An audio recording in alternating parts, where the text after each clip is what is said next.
منهما رجالا كثيرا ونساء واتقوا الله الذي تساءلون به والأرحام إن الله كان عليكم رقيبا يا أيها الذين آمنوا اتقوا الله وقولوا قولا سديدا يصلح لكم أعمالكم ويغفر لكم ذنوبكم ومن يطع الله ورسوله فقد فاز فوزا عظيما أما بعد فإن أصدق الحديث كتاب الله وخير الهدي هدي محمد صلى الله عليه وسلم وشر الأمور محدثاتها وكل محدثة بدعة وكل بدعة ضلالة. Donc, ayyuha al-ikhwatul kiram, nous sommes ce cours est le 6e cours dans la lecture du livre Tariq ila al-Jannah, le chemin vers le paradis de Cheikh Abu Youssouf, Cheikh Abdul Majid al-Shadhili, hafidhahullah ta'ala wa ra'ala. Nous étions arrivés donc au pilier du tawhid dans l'adoration, arkan tawhid al-ibad. Et nous avions dit que les piliers du tawhid dans l'adoration sont au nombre de 3. C'est-à-dire, pour qu'une personne soit considérée comme ayant adoré Allah seul, il faut qu'il ait réalisé 3 choses. La première, c'est d'unifier Allah subhanahu wa ta'ala dans son jugement, dans son hukm. Et nous avions cité les paroles d'Ibn al-Qayyim, mais là, bien sûr avant tout la preuve qui est dans Surat al-An'am, قُلْ أَغَيْرَ اللَّهِ أَتَّخِذُ قُلْ أَغَيْرَ اللَّهِ أَبْتَغِي حَكَمًا وَهُوَ الَّذِي أَنزَلَ إِلَيْكُمُ الْكِتَابَ مُفَصَّلًا. Dis à ce autre qu'Allah que je vais prendre et chercher et vouloir comme juge alors que c'est lui qui vous a révélé le livre détaillant toutes choses.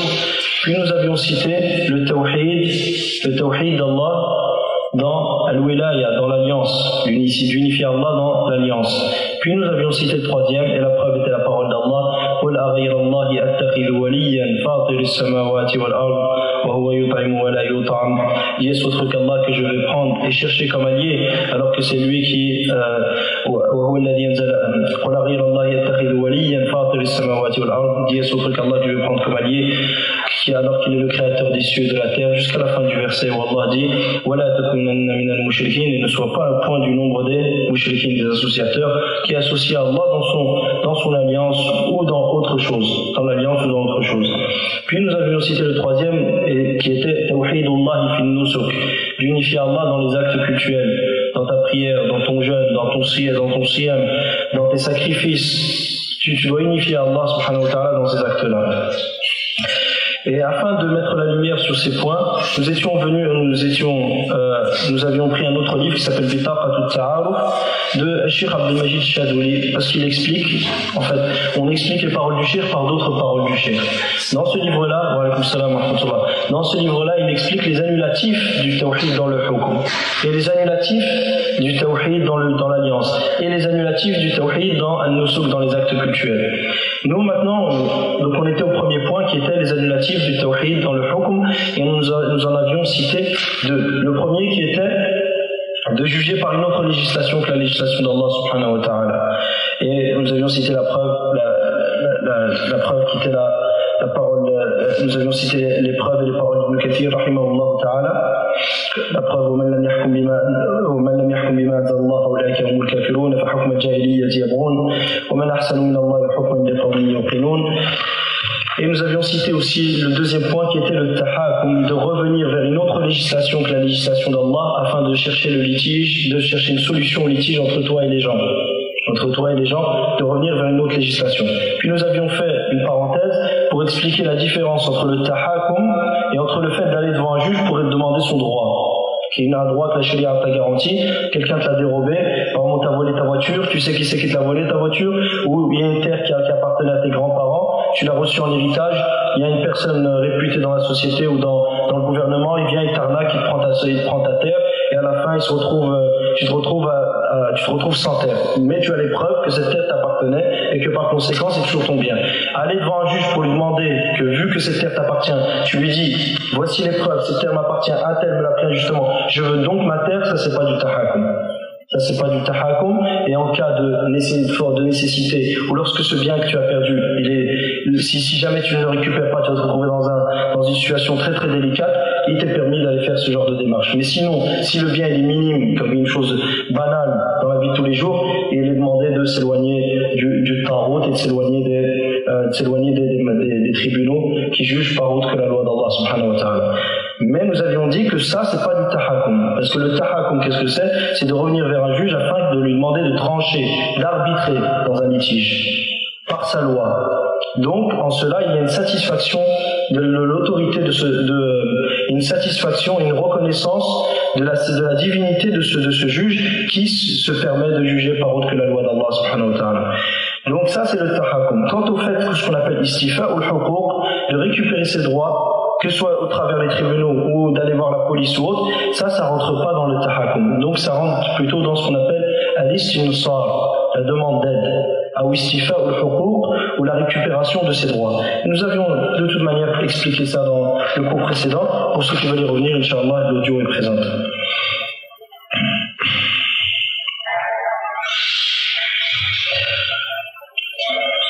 Le troisième point donc qu'on va voir maintenant qui annule le tawhid dans le hukm, celui qui le fait, il sort de l'islam, il n'est plus musulman.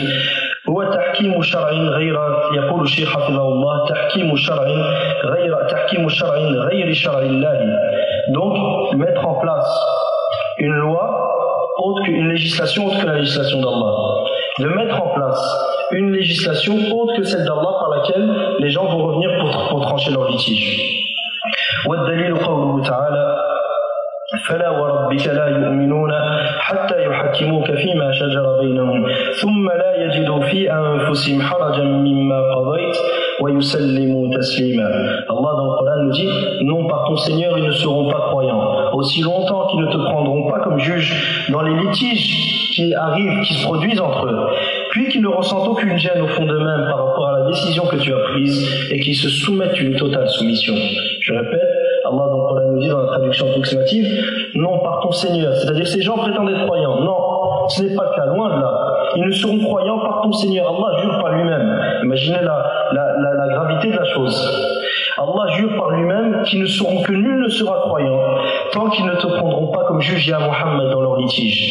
Puis qu'ils ne ressentent aucune gêne par rapport à ce que tu as décidé et qu'ils se soumettent d'une totale soumission. والتحكيم هو وضع الشريعة أو الشخص موضع الحكم ليرجع إليه أو إليها عند التنازع. التحكيم, qu'est-ce que c'est? C'est de mettre une législation ou de mettre en place une personne pour que les gens reviennent vers lui lorsqu'il y a un litige, ou pour que les gens reviennent vers cette législation lorsqu'il y a un litige. ولا يجتمع تحكيم أي شرع غير شرع الله مع الإسلام بأي حال من الأحوال.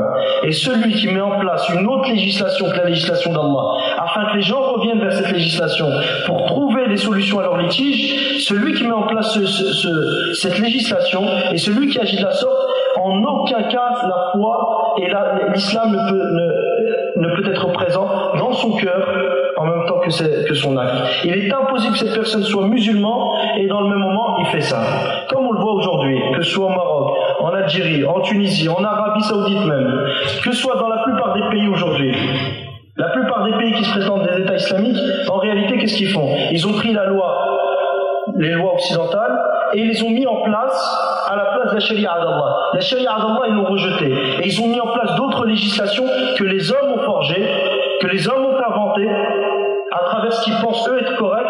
Et ils ont mis en place ces lois-là et délaissé la loi d'Allah subhanahu wa ta'ala. Et lorsque les gens ont des litiges, ils doivent revenir par quoi? Vers la loi. Et celui qui désobéit à la loi, qu'est-ce qu'il attend? Il y a messieurs, les serviteurs, et les messieurs, les protecteurs de la loi, les protecteurs du nouveau Tarout d'aujourd'hui, qui vont aller le forcer et l'obliger à respecter la loi. Donc à respecter le nouveau Dieu adoré en dehors d'Allah. Donc ceux qui agissent de la sorte, il est impossible qu'ils soient musulmans. Ces États ne sont pas des États musulmans, c'est des États mécréants. Et ceux qui font ça, c'est-à-dire ceux qui jugent avec ces lois-là sont des mécréants, ceux qui les aident à appliquer ces lois-là sont des mécréants, et celui qui est satisfait de ça n'est pas musulman non plus. Celui qui est satisfait de ça, qui est bien, et qui de toute façon on est bien dans notre pays. Alors c'est bien, comme une fois, il est arrivé qu'un frère soit parti pour un mariage. Regardez, et wallah, c'est un grand problème. Il est parti pour un mariage, et le père qui était en face était fier, donc il rapportait, il était en train de citer ses racines au bled et comment la grande famille qu'il a, et il s'avérait que deux personnes qui étaient là étaient de la même ville. Et le père, pour montrer que c'est quelqu'un de bien, un notable de la société, il lui a dit: mon oncle c'est un juge. Mon oncle, c'est un juge. C'est une fierté dans certains pays. Que ton oncle soit un juge, c'est une fierté. Tu marches comme ça. Personne n'a le droit de te regarder. Donc, le problème aujourd'hui, il n'est pas simplement au niveau des gouverneurs. Même les gouvernés, certains d'entre eux sont satisfaits. Il est fier que son fils soit à l'armée. Il est fier que son fils soit l'avocat. Mais lorsque son fils va apprendre le Coran, il lui dit, tu crois que tu vas être le portier de la mosquée ou quoi? Tu vas gagner quoi dans ta vie? Tu vas faire quoi dans ta vie? Mais si son fils veut devenir avocat, il est fier. Le jour où il a son diplôme, il fait une zarda. Mais lorsque son fils apprend le Coran par cœur, moi, je connaissais une mère de famille, elle rentre et maintenant elle est en train de pleurer. Elle se retrouve avec des pitbulls chez elle maintenant. Ses enfants, ils sont partis complètement à gauche, à droite. Mais wallah, qu'est-ce qu'elle faisait? Lorsque son fils, c'était un ami à moi, il était chez lui en train d'apprendre le Coran, on avait 16-17 ans à cette époque-là, on avait 17 ans. Il rentrait, il essayait d'apprendre la langue arabe, elle rentrait chez lui, elle lui crachait dessus. Pouf, il lui faisait. Il dit, je crois que tu vas avancer dans ta vie. Pouf, elle lui crachait dessus. Maintenant, wallah, vous voyez sa situation. Allahumma sa'an. Des chiens à la maison. Sa vie, c'est une vie, elle est malheureuse. Tout le temps à la fenêtre en train de regarder pour faire la commère. Qu'est-ce qui se passe dans le quartier?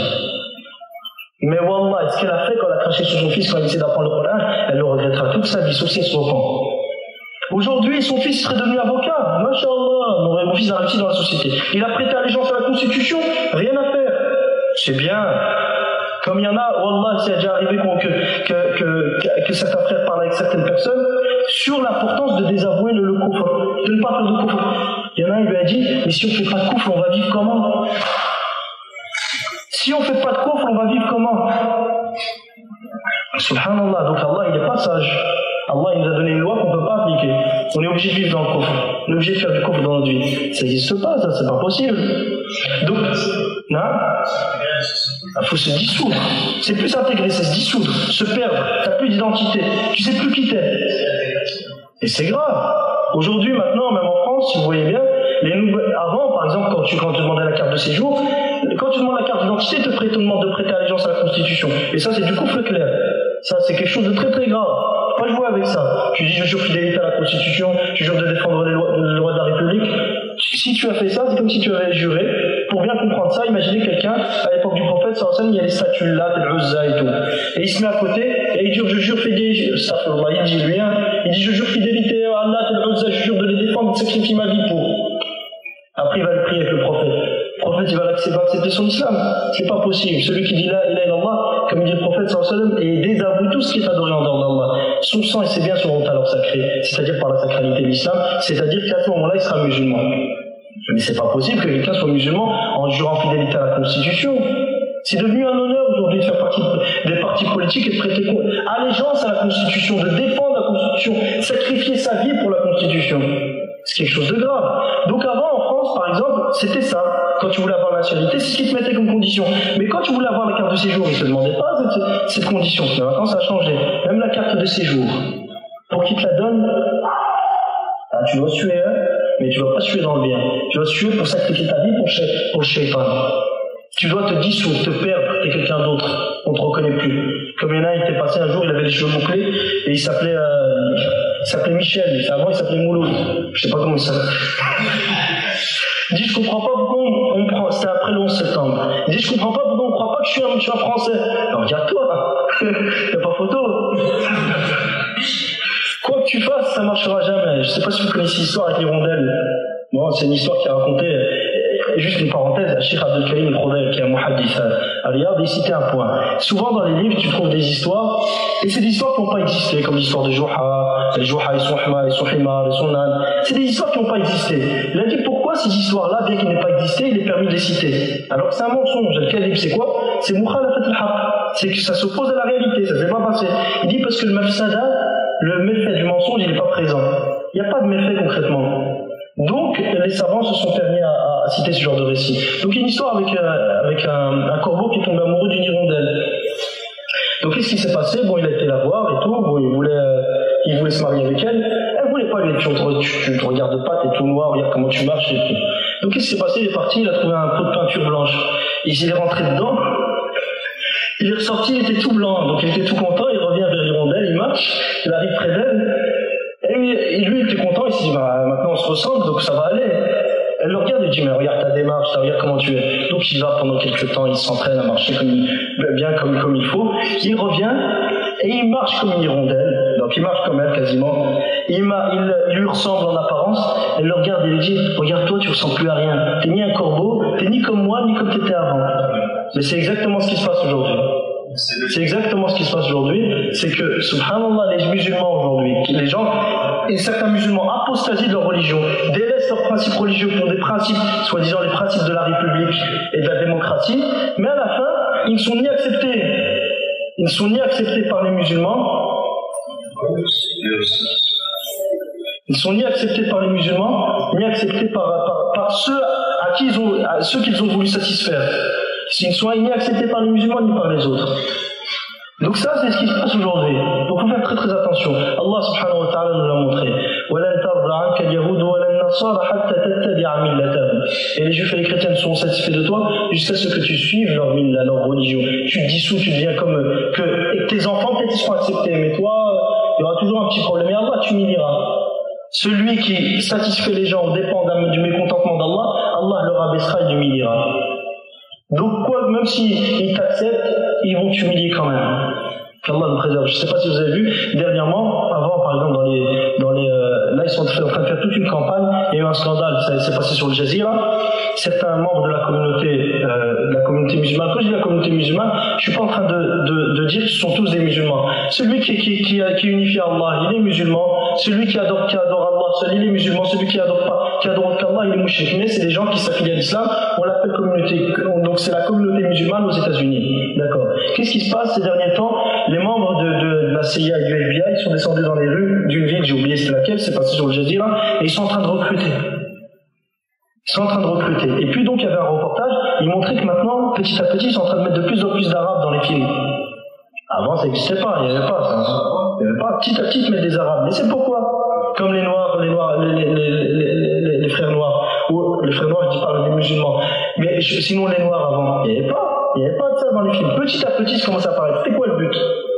C'était d'attirer certains d'entre eux pour calmer déjà la rage qu'il y avait et pour calmer les tensions qu'il y avait dans le pays et pour les utiliser pour des projets par après. C'est exactement ce qu'ils sont en train de faire. Donc aujourd'hui, ils sont en train d'attirer des membres de la communauté musulmane dans leur rang pour les aider. Donc c'est des traducteurs, ils travaillent dans la logistique, ils travaillent même dernièrement à la honte. En Afghanistan, il y a eu un soldat jordanien qui a été trouvé mort.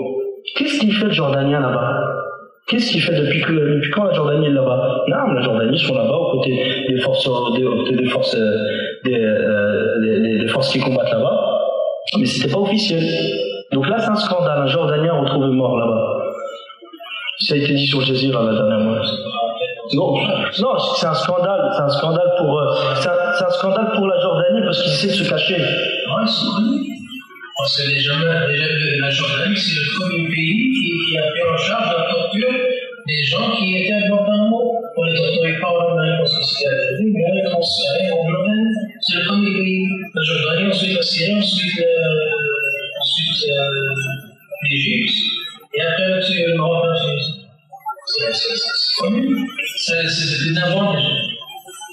Par rapport à ce genre de choses, par les tortures, ils essaient de les camoufler à un certain moment. Puis après, ça a été reconnu. Mais le fait d'aller, tu sais, eux, ils sont comment ces gens-là? Ils font toujours deux poids, deux mesures. C'est-à-dire que les tortures, ils vont les accepter chez eux, mais d'aller combattre ouvertement, ils vont avoir peur de la réaction de certaines personnes qui ont encore, même si certains n'ont plus d'islam, je parle pas de tout le monde, il y a alhamdoulilah des musulmans là-bas, mais même si certains ils ont plus d'islam, mais ils ont encore cette fierté. Comment ça se fait que vous allez combattre des musulmans là-bas? Donc des fois ils essaient de cacher, ils ne le disent pas ouvertement, ils l'ont jamais dit ouvertement qu'on envoie nos hommes là-bas. Ça ils n'oseraient pas le dire. Ouais, les Turcs c'est autre chose. Les Turcs ils veulent rentrer en Europe, donc c'est pour ça qu'eux ils sont prêts à tout. Mais la Jordanie par exemple, ces pays-là, ce que je veux dire l'essentiel, c'est que ces pays-là ils essaient un peu de cacher.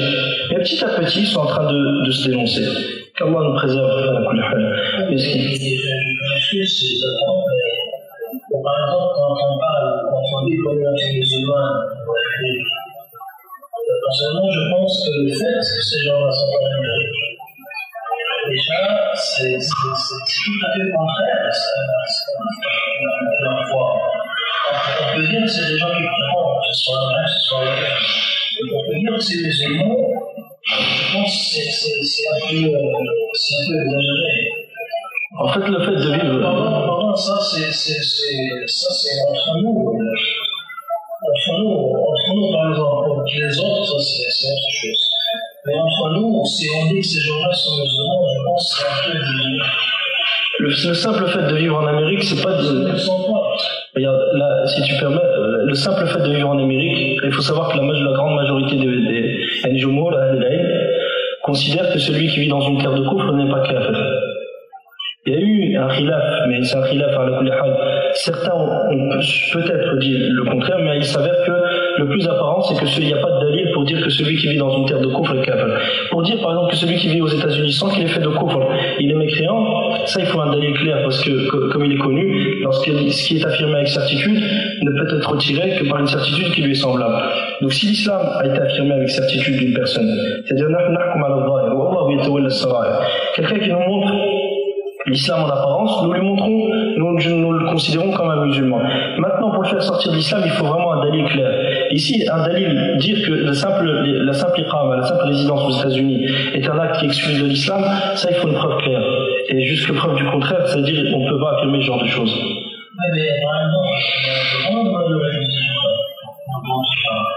la grande majorité des cas, c'est tous, parce que tous, à l'exception de 4 qui vont arriver, la plupart de ces gens-là, ils sont absolument soutiennent absolument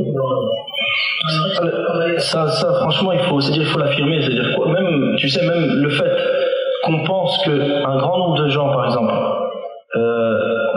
qu'on pense qu'un grand nombre de gens ne sont pas musulmans, mais si ces gens-là nous montrent l'islam, je te donne un exemple. On sait aujourd'hui que la plupart des gens ne connaissent pas le sens de la ilaha illallah. C'est une réalité. Qu'on le veuille ou non, Allah subhanahu wa ta'ala dit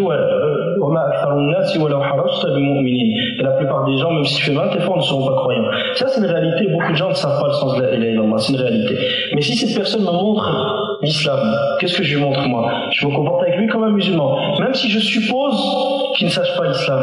Donc qu'est-ce que je fais avec lui? Je l'enseigne. Je lui apprends, mais je ne peux pas, sur base de cette supposition, dire que je lui retire le nom de musulman ou l'ahkam des musulmans. Parce que cette supposition-là, c'est Allah subhanahu wa ta'ala ne l'a pas pris comme un manat, comme une cause, et une illa, comme une cause qui permet d'affirmer la mécréance d'une personne. C'est pour ça que même si tu vois, il y a un grand khilaf sur un hadith. Un homme qui est venu voir le prophète sallallahu alayhi wa sallam. Il lui a dit, le prophète sallallahu alayhi wa sallam lui a dit, aslim. Qala inni karih. Qala aslim wa law karihta. Le prophète sallallahu alayhi wa sallam lui a dit, rentre dans l'islam. Cet homme lui a dit, j'ai de la répulsion. Il lui a dit, rentre dans l'islam même si tu as de la répulsion. Al-Hafidh ibn Hajar, ibn Rajab, rahimahullah, dans Fath al-Bari, il dit, et dans ce texte, il y a une preuve que l'islam est accepté même avec un shart al-fasid. C'est que cette personne-là a de la répulsion vis-à-vis de l'islam. Ce que je veux dire par là, c'est que il y a d'autres savants, ils ont dit quoi, et c'est ça le plus, comme on va le voir par après, c'est que c'est ce genre de personnes. Alors, on va voir le détail de cette mas'ala, Inch'Allah, par après, ça va venir.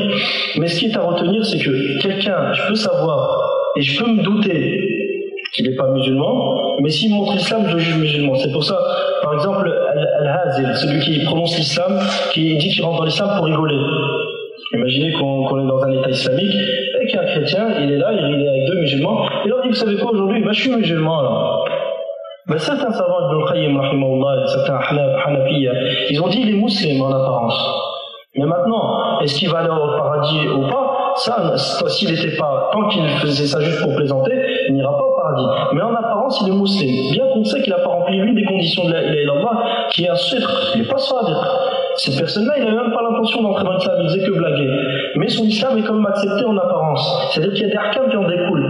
Donc il faut faire la différence entre le hukm à l'islam, al-hukm bil islam, statuer de l'islam des gens en apparence, et entre haqiqat al-islam, est-ce qu'ils l'ont réalisé ou pas. Donc il se peut qu'une grande majorité de ces gens-là, c'est réellement, s'ils sont d'accord avec leur gouvernement, et ce que font leur gouvernement comme guerre qu'ils mènent contre l'islam et les musulmans, c'est pas des musulmans ces gens. Mais en apparence, nous on les voit s'affilier à l'islam. Ceux d'entre eux qui, on a une preuve claire qu'ils soutiennent leur gouvernement, on va se comporter avec eux comme des non-musulmans. Mais les autres dont on n'a pas de preuve, si je vois, par exemple, la femme elle a un hijab, l'autre je vois prier, et je vois pas de chiffre de lui, je vois pas de choses qui s'opposent à l'islam, mais je vais me comporter avec lui comme un musulman, jusqu'à preuve du contraire. Donc on a vu le troisième point, mettre en place une législation autre que la législation d'Allah, ou un homme qui va juger par autre que la loi d'Allah. Celui qui fait ça, il n'est pas musulman, comme on le voit dans un grand nombre de pays aujourd'hui. Et c'est pas simplement un grand nombre de pays. Hamas, le mouvement Hamas. Il est triste de constater aujourd'hui que les gens les pensent pour un mouvement, les croient pour être un mouvement islamique. C'est pas un mouvement islamique. Ces gens-là s'affilient à l'islam mensongèrement. Ces gens-là appliquent une autre loi que la loi d'Allah subhanahu wa ta'ala. Ces gens-là cherchent l'arbitrage de leur litige auprès d'une autre législation que la législation d'Allah. Ces gens-là jugent par autre que la législation d'Allah. C'est-à-dire les 3 points qu'on a vus depuis tout à l'heure, ils sont dedans. Même s'ils disent qu'ils sont là pour la cause palestinienne, que ces gens veulent défendre les musulmans, et que ces gens c'est-à-dire ils te disent à l'islam c'est notre hal, c'est notre solution. C'est que des prétentions, des étendards qu'ils lèvent pour endormir les gens. Le pire, c'est que l'un de leurs responsables a dit un jour, et wallah, cette parole n'est pas inaperçue aux yeux des gens, mais wallah, c'est une parole c'est une parole énorme qui sort de leur bouche. La question lui a été posée, si jamais le peuple palestinien veut un autre parti qu'un parti islamique, un autre régime qu'un régime islamique, il a dit je vénère la volonté du peuple, je vénérerai la volonté du peuple. C'est Ahmed Yassine qui a dit ça, hein. C'est-à-dire c'est pas quelque chose de simple, hein. C'est vraiment, et le problème c'est que les gens gardent le silence sur ce qu'a dit Ahmed Yassine, mais avec le temps les gens qui sont venus après, ils ont en réalité ils ont suivi sa voie, hein. Ils ont suivi. Certains font la distinction entre Ahmed Yassine et ceux qui suivent. C'est pas clair qu'il était différent d'eux. C'est clair qu'eux, aujourd'hui, ils ont appliqué, ils ont mis en pratique. Mais les fondateurs, les idéologues, qui ont mis en place cette idéologie, cette manière de penser, alhamdoulilah, il y a des machères. C'est vrai que c'est un peu difficile de parler de ça, de peur que les gens te disent « Regarde ce qu'il est en train de dire ». Mais le problème, c'est que tout le monde garde le silence, et ce qui s'ensuit, c'est quoi? C'est que les bases restent pas claires aux yeux des gens. Non, il faut dire la vérité. Et c'est pour ça que Cheikh Abou Mohamed al-Maqdisi dans son dernier livre, Ar-Radd ala al-Astal, l'Astal c'est le mufti de Hamas, il a cité cette parole. Il a dit wa qala qailuhum. Il n'a pas dit Ahmed Yassine. Il a dit, et l'un d'entre eux a dit, voilà ce qu'il a dit. Puis il a mis trois points d'exclamation. Parce que c'est pas une parole qui peut pas passer à la légère. On ne peut pas prendre ça à la légère. Aujourd'hui, par exemple, lorsqu'on voit qu'en Somalie, Sherif, vous savez c'est qui Sherif? C'est le président de Somalie. Il faisait partie d'un groupe qu'on appelait Ittihad al-Mahakim Islamiyya, l'union des tribunaux islamiques, qui combattait certains insurgés, qui combattait les forces du gouvernement. Ça fait combien? 3 ans. Il y a 3 ans qu'on combattait les forces du gouvernement. Donc les tribunaux, l'union des tribunaux islamiques, les gens venaient vers eux pour qu'ils tranchent dans leur litige par la loi d'Allah subhanahu wa ta'ala. Mais qu'est-ce qui s'est passé? Donc ils ont perdu lors de cette bataille. Et il a quitté le pays. Lorsqu'il a quitté le pays, les Américains aujourd'hui ils ont une nouvelle technique. C'est d'endormir les musulmans au nom de l'islam. D'endormir les musulmans au nom de l'islam. Donc ils l'ont rencontré. Ils lui ont fait des propositions. On te remet au pouvoir. Et tu promets au peuple d'appliquer la charia. Et tu ne l'appliqueras pas. Donc il est retourné là-bas au pays. Ils l'ont remis au pouvoir. Il est rentré dans le Parlement. Il est devenu le président de l'État. Il a fait un référendum au Parlement pour voir est-ce qu'il va appliquer la charia. La majorité parlementaire a voté pour appliquer la charia. Premièrement, ils ne vont jamais l'appliquer. Deuxièmement, si la majorité parlementaire décide d'appliquer la charia et qu'ils appliquent la charia, est-ce que c'est du tawhid ou du shirk après? C'est pas du tawhid. Pourquoi? Parce que qu'est-ce qui a donné la légalité à la charia ici? Est-ce que c'est parce qu'Allah a dit qu'il faut l'appliquer ou parce que la majorité parlementaire a dit qu'il fallait le faire? Parce que la majorité parlementaire a dit qu'il fallait le faire.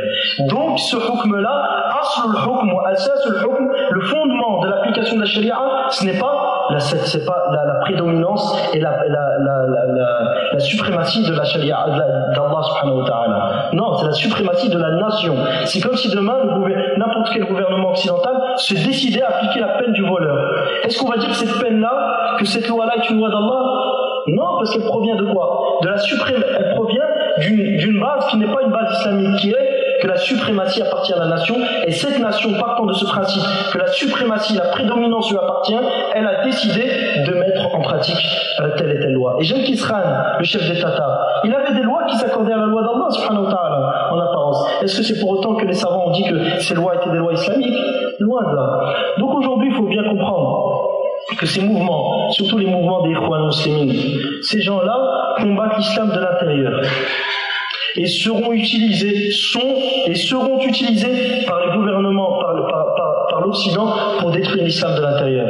En Afghanistan, ils sont rentrés, Rabbani, Sayyaf, qui étaient des chefs des frères musulmans en Afghanistan lorsqu'ils combattaient les soviets, ils sont rentrés sur les tanks américains pour combattre les talibans. En Somalie, vous voyez, ils sont dans le rang de qui, les frères musulmans. En Algérie, à l'époque, le parti de Nahna, ils étaient qui? Ils étaient contre tout le monde. Sans parler du fils, c'est ce qu'ils ont fait. Je parle pas de ça. Mais ils étaient déjà contre le fils. Que dire des autres? En Palestine, le Hamas, qu'est-ce qu'ils font aujourd'hui? Premièrement, maintenant, toute personne qui s'affilie à la salafiyya. Salafiyya, c'est pas une secte comme les pseudo-salafis là de la rue, je sais pas comment, ceux qui sont à côté, la Taïfa Mansoura, ceux qui se prétendent de groupe sauvé. Ces gens-là sont des mourjias, sont des égarés, même s'ils disent salafi. Mais sinon, la salafiyya, c'est une voie correcte, une voie qu'Allah il aime et il agrée. Parce que c'est une méthodologie saine qui consiste à comprendre le Coran et la Sunna sur la compréhension des salaf salih. Et ça, c'est une méthodologie correcte. En Palestine, maintenant, dans la région où le Hamas est dessus, toute personne qui s'affilie à la salafiyya, elle n'a pas le droit de faire khutbah de Jumu'ah, de dars ou de maw'ida, d'exhortation. Et toute personne, lorsque la charia, lorsque certains ont demandé l'application de la charia, ils ont tué. Ceux qui étaient blessés leur mettaient des balles dans la tête. Des balles dans la tête, non. Ceux qui étaient emmenés par les voitures de secours, enfin l'ambulance, lorsque les ambulances les emmenaient, sur la route, ils disaient, il y a une ambulance qui arrive, wallah, ils disaient enregistrement, arrêtez-le et tuez-le. Ils arrêtaient les frères qui étaient blessés, qui allaient vers l'ambulance, qui allaient vers l'hôpital, ils arrêtaient et leur mettaient une balle dans la tête. Donc aujourd'hui, il faut bien comprendre que ce qu'on a cité n'est pas valable juste pour les laïcs, clairement, qui sont les gouverneurs des pays arabes. Il y a d'autres, il y a une nouvelle laïcité aujourd'hui qui est en train d'apparaître. Barakallahu fikum. Ala kulli hal, Inch'Allah, on a vu qu'un seul point. Moi, personnellement, on peut faire le maghreb juste... combien de temps? Il y a combien de temps là?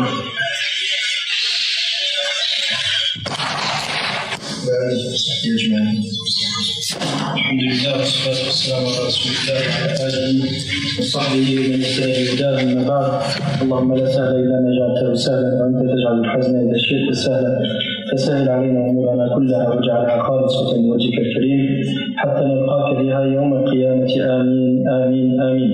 Donc on a vu le troisième point qui annule le tawhid dans le hukm. Troisième point qui annule le tawhid, d'unifier Allah dans son jugement, qui est d'établir et de mettre en place une législation, une loi générale ou un homme qui ne tranche pas sur base de la loi d'Allah. Donc la preuve est la parole d'Allah dans Surat An-Nisa verset 65.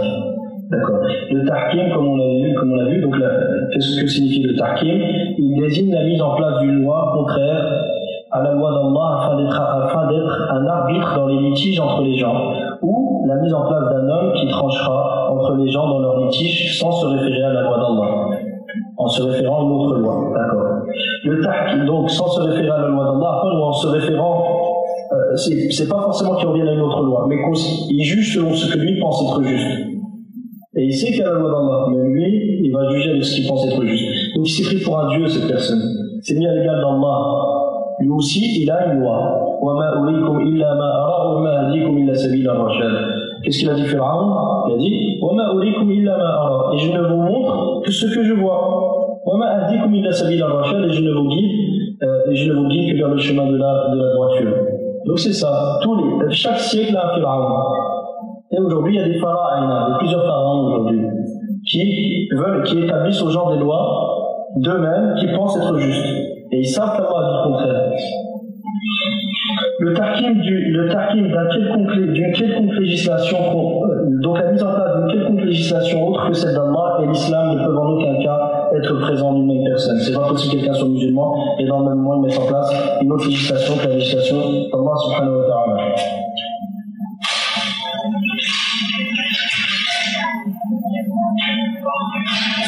Le quatrième point,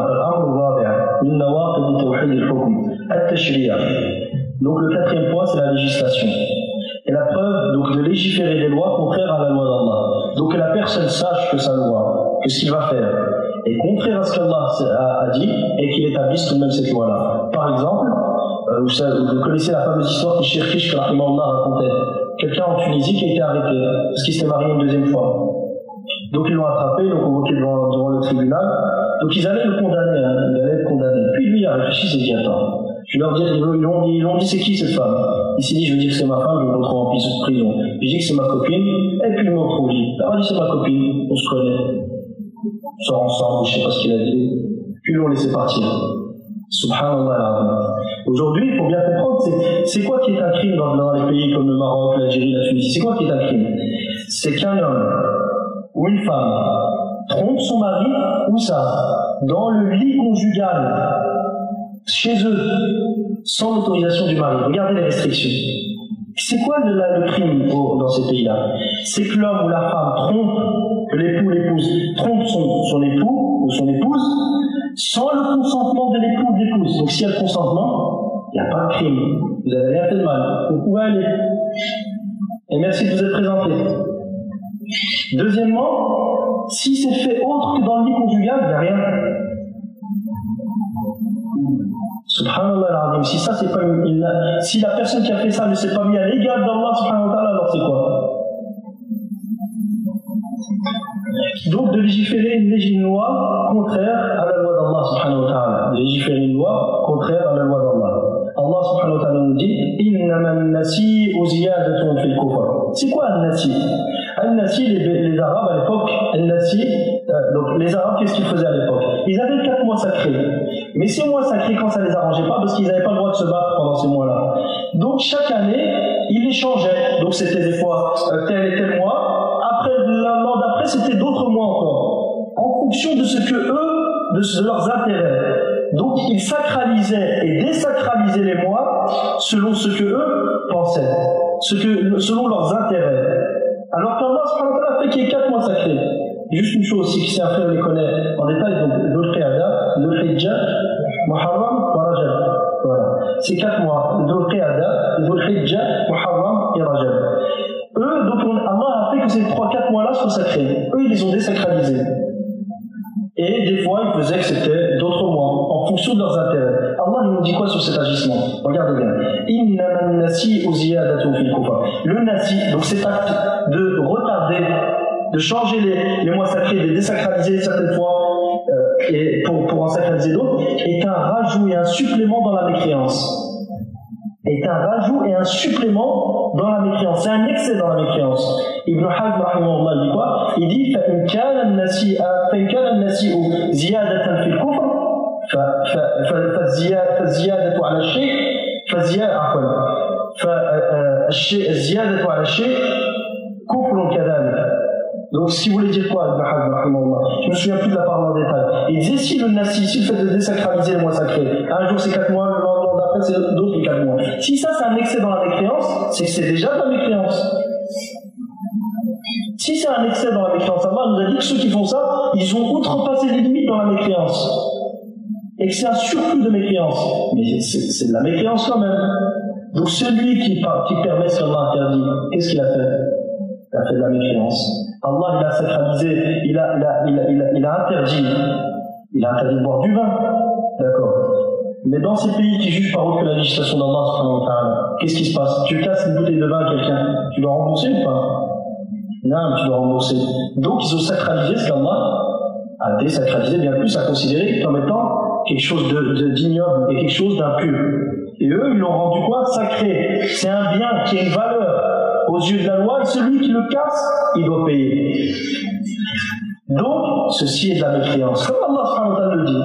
إنما النسيء زيادة في الكفر فإن كانت زيادة كفرا فالنسيء كفر كذلك. Et de même, Allah subhanahu wa ta'ala nous dit dans le Coran, donc ce verset qu'on a cité dans Surah At-Tawbah, Surah 9, verset 37. Allah nous dit aussi Am lahum shuraka'u shara'u lahum min ad-din ma lam ya'zan bihi Allah. Ont-ils des associés qui leur ont légiféré dans le din ce qu'Allah n'a pas permis? D'accord.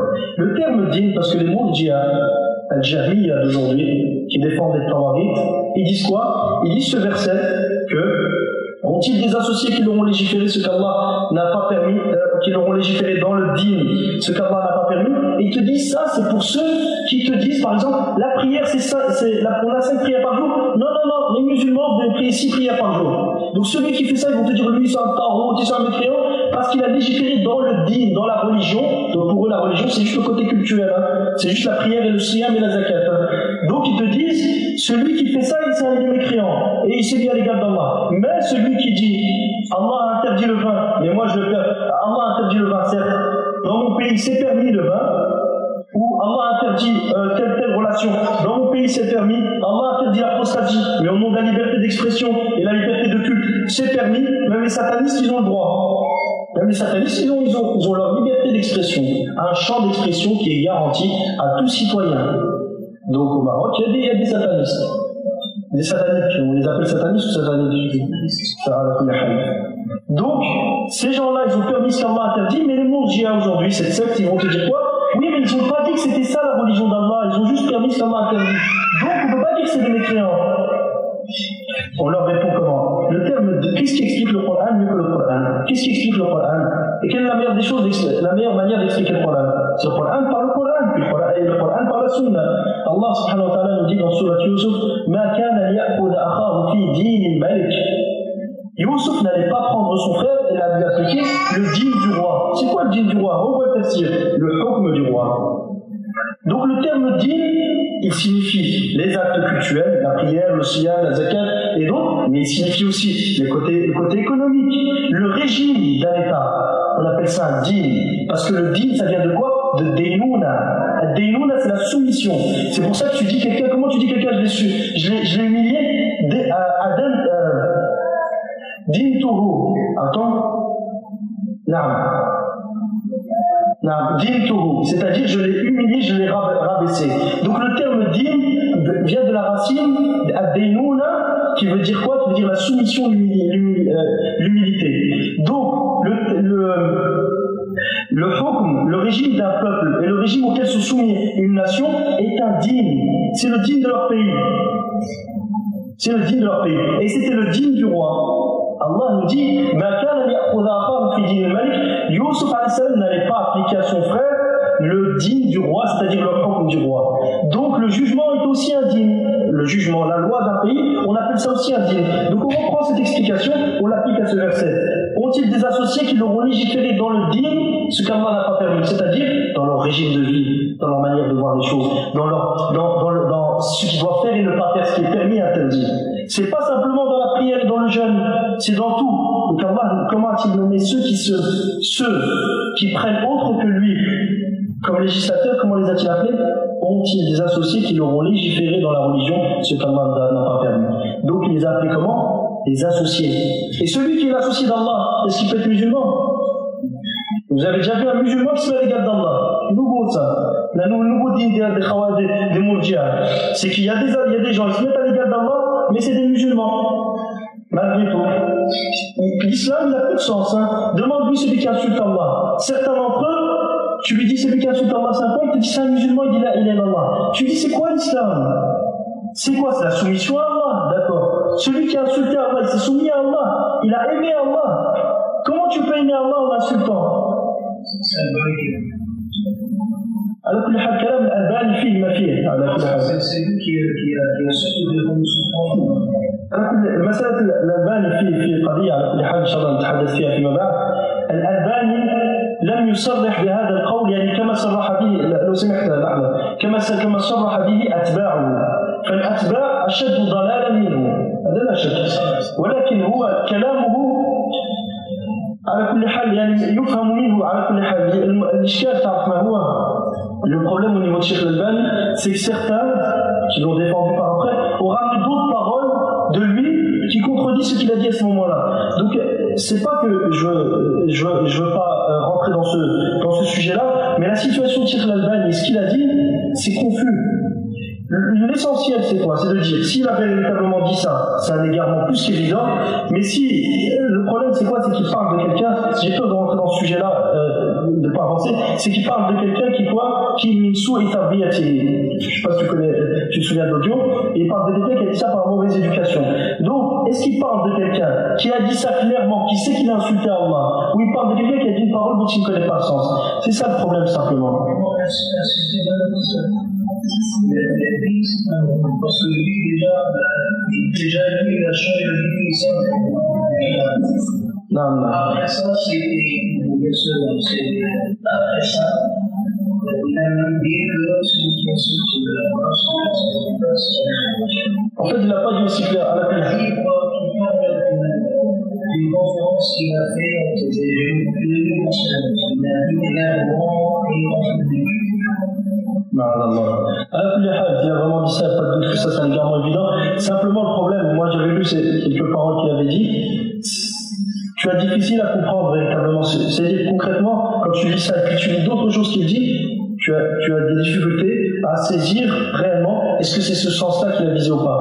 L'essentiel c'est quoi? C'est de retenir une chose, c'est que ce genre de croyance est une croyance erronée, ça y a aucun doute dessus, et c'est une croyance qui est un égarement évident qu'Allah nous en préserve, et ceux qui agissent de la sorte, qu'Allah nous préserve, et qui prétendent qu'une personne peut être musulmane en insultant Allah, en insultant Allah, en se mettant à l'égard d'Allah, ces gens ils ont compris quoi de l'islam? Ils ont compris quoi de l'islam qu'Allah nous préserve?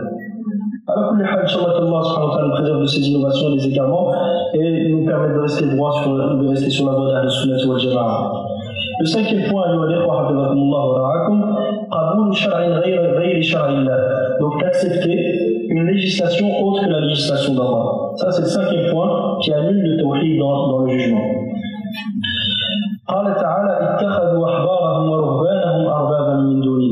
La preuve, donc le sixième point, le cinquième point, l'acceptation d'une autre législation que celle d'Allah, et la preuve est la parole d'Allah, ils ont pris leurs savants et leurs ascètes comme seigneurs en dehors d'Allah. Ils ont pris leurs savants et leurs ascètes comme seigneurs en dehors d'Allah. قال القرطبي رحمه الله أنزلوهم منزلة الرب في قبول التحليل والتحريم منهم وذلك مثل ولا يتخذ بعضنا بعضا أربابا من دون الله. Donc l'imam al-Qurtubi rahimahullah il dit en explication en commentaire de ce verset, ils les placèrent au même niveau que le Seigneur. Les chrétiens et les juifs, ils ont placé leurs savants et leurs ascètes au même niveau que le Seigneur, qu'Allah subhanahu wa ta'ala, en acceptant le tahlil et le tahrim de leur part, c'est-à-dire que ce que eux ils permettaient et qu'Allah avait interdit, ils disaient que c'était permis, et que ce que eux interdisaient et qu'Allah avait permis, ils disaient que c'était interdit. Donc en agissant de la sorte, ils ont mis les égaux du Seigneur des cieux et de la terre, Allah subhanahu wa ta'ala. Et puis l'imam Qurtubi dit, ce qui est indiqué, donc ce sens-là, est indiqué dans le verset suivant. Allah dans le Coran nous dit, قُلْ يَا أَهْلَ الْكِتَابِ, on dit aux gens du livre, تَعَالَوْا إِلَىٰ كَلِمَةٍ سَوَاءٍ بَيْنَنَا وَبَيْنَكُمْ, venez à une parole commune entre vous et nous, أَلَّا نَعْبُدَ إِلَّا اللَّهَ, que nous n'adorions qu'Allah, وَلَا نُشْرِكَ بِهِ شَيْئًا, et que nous ne lui donnions qu'un associé, وَلَا يَتَّخِذَ بَعْضُنَا بَعْضًا أَرْبَابًا مِن دُونِ اللَّهِ, et que les uns les autres, nous ne nous prenions point comme Seigneur en dehors d'Allah. فَإِن تَوَلَّوْا, s'ils se détournent, فَقُولُوا اشْهَدُوا بِأَنَّا مُسْلِمُونَ, dites-leur alors, soyez témoins que nous sommes musulmans. Donc, que nous ne nous prenions point comme Seigneur en dehors d'Allah. Comment se prendre comme Seigneur en dehors d'Allah? Comment? C'est qu'une personne t'interdit ce qu'Allah a permis, et toi tu acceptes cette interdiction, et tu dis que cette chose-là est permise. Ou tu établis une loi dans ton pays qui dit que cette chose est permise. Ou tu as un régime, t'as une autorité chez toi. Tu dis à partir d'aujourd'hui, telle chose est permise, ou telle chose est interdite. Pourquoi? Parce qu'un tel l'a dit. Alors qu'Allah a dit le contraire. Donc Allah a dit le contraire. Ce verset il a été révélé, il faut savoir que dans Sunan al-Tirmidhi, le prophète sallallahu alayhi wa sallam, il était à la mosquée et il récitait Surat al-Tawbah. Et il y a un homme qui s'appelait Adi ibn Hatim, radiyallahu anhu, qui s'est converti à l'islam après ce récit. Il est venu à la mosquée, c'était le fils de Hatim al-Ta'i. Hatim al-Ta'i, c'était un homme qui était connu pour sa générosité à la Mecque. Et le prophète sallallahu alayhi wa sallam, yudrabu bihi mathal, c'est-à-dire il est même cité dans les dictons arabes. Il y a quelqu'un de généreux comme Hatim al-Ta'i.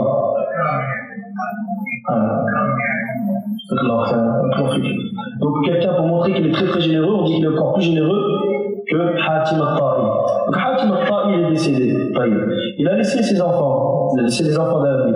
Sa fille, lorsque le prophète sallallahu alayhi wa sallam a attaqué al-Ta'if, sa fille s'est convertie. Elle s'est convertie avant ça ou à ce moment-là? Son fils, Adi ibn Hatim, il s'est enfui. Sa sœur lui a envoyé un courrier, elle lui a demandé de venir. Il vient et entre dans l'islam. Il est venu, il est rentré à la mosquée. Il avait laissé un chrétien, il avait une croix autour du cou. Et le prophète sallallahu alayhi wa sallam dit retire ceci car c'est un idole dans Allah. Puis il a entendu le prophète lire, et dans ce récit, il y a une preuve que le mouchrik, il peut rentrer à la mosquée pour écouter la Tarwa. Il peut rentrer à la Médine, c'est à la Mecque qui ne peut pas rentrer.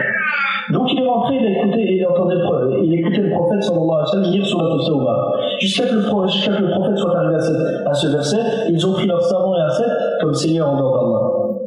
Et lui, il était chrétien. Et Allah parle des chrétiens et des juifs ici. Et il s'est étonné de dire à Rasulallah, on les a pas adorés. Il n'avait pas compris l'adoration, elle était où. Et le prophète sallallahu alayhi wa sallam a dit, Alam yuhillu lakum al-haram fatastahilluh wa yuharrimu alaykum al-halal fatuharrimuh. Ne vous ont-ils pas permis ce qu'Allah interdit, plus vous le conditiez et vous le considériez comme permis, et ils ne vous ont-ils pas interdit ce qu'Allah permis, puis vous l'interdisiez. Il a réfléchi, il a dit, certes, on a agi de la sorte, c'est vrai.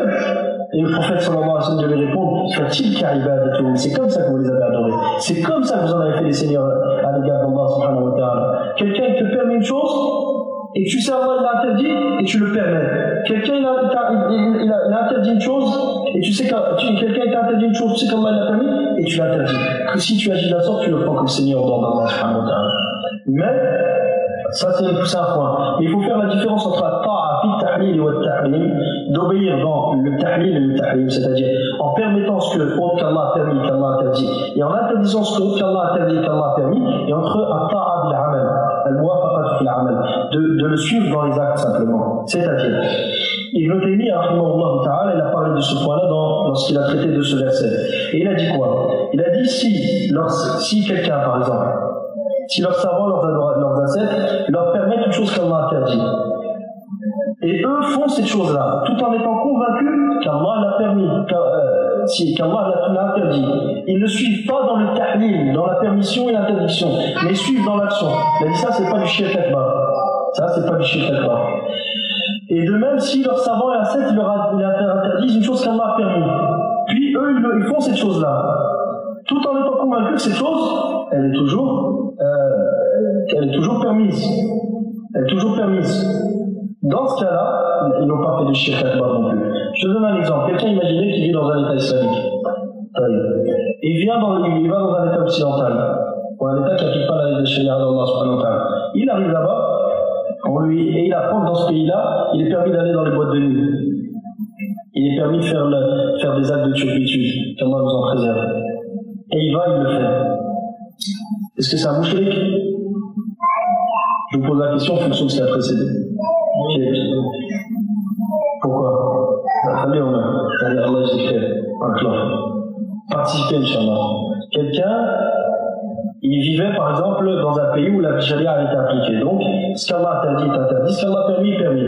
D'accord. Il va dans un autre pays où c'est une autre législation que la législation d'Allah qui est établie. Et dans cette législation-là, il permet d'aller en boîte de nuit, d'aller faire n'importe quoi, de boire du vin. Et lui, il se met à boire du vin, il commence à faire des actes de désobéissance. Est-ce qu'il a fait du shirk akbar ou pas? Est-ce qu'il a annulé son tawhid dans le hukm ou pas? Mais est-ce qu'il sort de l'islam? Il sort de l'islam, au moment où il dit que c'est permis et qu'il concède la Voilà, vous avez tout à fait raison. D'accord? Donc il faut faire la différence entre le suivi dans les actes et le suivi dans le tahlil et le tahrim, c'est-à-dire le suivre en permettant ce que autre qu'Allah a permis et qu'Allah a interdit, et en interdisant ce qu'autre qu'Allah a interdit qu'Allah a permis. Puis le cheikh dit وقال تعالى وقوله تعالى parmi les preuves aussi nous avons ولا تأكلوا مما لم يذكر اسم الله عليه وإنه لفسق, et ne mangez pas des bêtes sur lesquelles le nom d'Allah n'a pas été évoqué. وإنه لفسق, et certes ceci est du fisq, c'est-à-dire la perversion. Le terme perversion, il y a souvent une connotation automatiquement, liée à une connotation sexuelle tout de suite. Perversion, c'est que la personne, soit il s'attaque aux petits-enfants, soit autre chose. Le terme fisq dans la langue arabe, qu'est-ce que c'est? Et dans le shara, c'est d'outrepasser les limites qu'Allah a fixées. D'accord? C'est d'outrepasser les limites qu'Allah a fixées. Donc, toute personne qui outrepasse les limites qu'Allah a fixées persévère, soit il fait un grand péché, il persévère dessus, et qu'il fasse un grand péché qu'il persévère dessus, on appelle ça un fasik. D'accord? Donc, Allah subhanahu wa ta'ala nous dit, et ne mangez pas des bêtes sur lesquelles le nom d'Allah n'a pas été prononcé au moment du sacrifice. Et certes, ceci est de là du fisq, la perversion, donc c'est d'outrepasser les limites qu'Allah a fixées. Et les démons, les shayatin, inspirent à leurs alliés afin de polémiquer avec vous. Et si vous leur obéissez, vous serez certes des associateurs. Quelle est la cause de révélation de ce verset? Les mouchriquins sont venus voir les Sahaba, et leur ont dit, les bêtes que vous sacrifiez, c'est qui? Ils leur ont dit la bête morte. Qui est-ce qui l'a tué? Qu'est-ce qui l'a tué? Qui est-ce qui l'a sacrifié? Qui a sacrifié cette bête-là? Ils leur ont dit, c'est Allah qui l'a tué. Les mouchriquins, ils leur ont dit, ce que vous sacrifiez avec vos propres mains est halal, est-ce qu'Allah a sacrifié haram? Vous avez compris? Ce que vous sacrifiez de vos propres mains est permis, mais ce qu'Allah a sacrifié qui est la bête morte est la haram. Donc, ils sont venus, ils ont voulu mettre une ambiguïté aux Sahaba. Et Allah a révélé ce verset-là, interdisant de manger les bêtes sur lesquelles le nom d'Allah n'a pas été prononcé, qui étaient les bêtes mortes. Et il a annoncé que ceci était de la perversion du fisc, et que les shayatés inspirent à leurs alliés, qui sont les mouchriquins, ils leur inspirent des choses, ils leur inspirent des choses afin qu'ils polémiquent et débattent avec vous, pour vous égarer. Puis Allah nous dit, et si vous leur obéissez, vous serez certes des associateurs. C'est-à-dire, si vous leur obéissez en considérant que la bête morte est halal et permise, vous serez des associateurs. Si vous leur obéissez en considérant que la bête morte est permise, alors qu'Allah l'a interdit, vous serez des associateurs. Pourquoi? Parce que vous avez pris un autre Seigneur et un autre législateur qu'Allah subhanahu wa ta'ala. D'accord? Donc on voit bien que quand est-ce que l'obéissance aux mouchriquins, ou l'obéissance à ceux qui sont illégales d'Allah subhanahu wa ta'ala pour établir des lois et du shirk, c'est quand tu leur obéis en permettant ce qu'Allah a permis, en permettant ce que eux ont permis, qu'Allah a interdit, et en interdisant ce qu'Allah a permis et qu'eux ont interdit. D'accord? Ou si tu leur obéis dans le confort. D'accord? Par exemple, ils viennent te voir et te disent, écoute, il faut que tu ailles espionner les musulmans, il faut que tu nous ramènes des informations sur eux, il faut que tu nous dises tout ce qu'ils font, et comme ça, on va te donner tel et tel salaire, et telle chose, on va te donner tel et tel avantage, un appartement, une maison et tout. Si tu leur obéis là-dedans, tu sors de l'islam en faisant ça. Qu'Allah nous en préserve. Et combien sont nombreux ces gens-là qu'Allah nous en préserve? On va laisser on va voir après le 6e point. Voilà, là c'est un peu long. On va laisser le 6e point pour la prochaine fois, le 7e. On a encore le 6e point, le 7e, le 8e, le 9e, le 10e et le 11e. Et on aura terminé les annulatifs du tawhid dans le corps. On va passer après aux annulatifs du tawhid dans l'alliance. C'est-à-dire comment on sait que quelqu'un a associé Allah dans l'alliance. Et Inch'Allah, vous verrez, c'est très intéressant et très profitable. Le but de ce genre de choses, de ce genre de cours, est qu'on comprenne concrètement et on comprenne correctement la voie qu'Allah nous a établie. Et qu'à la suite de ça, il manque plus que quoi? Qu'à avancer sur cette voie.